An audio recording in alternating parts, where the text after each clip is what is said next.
more power, more light.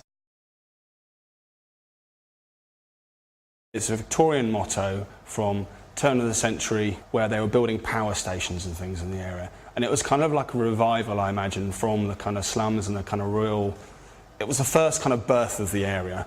And it's borrowed because I think we're reliving a kind of second wave of development and excitement and anticipation and kind of forward-lookingness. And I think that's why this part of London for me is really important. A job title doesn't exist, what I do, whilst I'm probably a creative director essentially of the studio with everyone running their own projects. They sit in between the worlds of architecture, art and interaction design, somewhere in the middle of those, but importantly it's people interacting with their environment. Sort of 10, 15 years ago I probably didn't really interact with the area in the same way I do now. At the moment I feel change, and it really is change, and I think we're sitting opposite a big building site.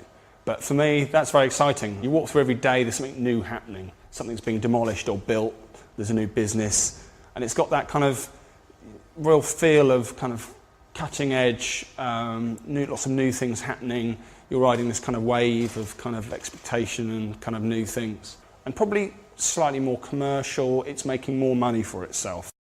People either know it or they don't, and it's sort of somehow a bit of a reflection, I suppose, on what they do and where they are in London. So you can sort of gauge where someone is and what they're doing based on their knowledge of the area, which is quite interesting. I see a kind of pretty much any space being like that. I mean, you kind of fit to it, you respond to it, you kind of work with it. You might affect it, but it affects you. And I think that sort of set of parameters, I think, would be the same for any place you're in. So obviously by being in a kind of cutting edge, fast moving, new, changing space, hopefully rubs off on us, and it's in a reciprocal nature.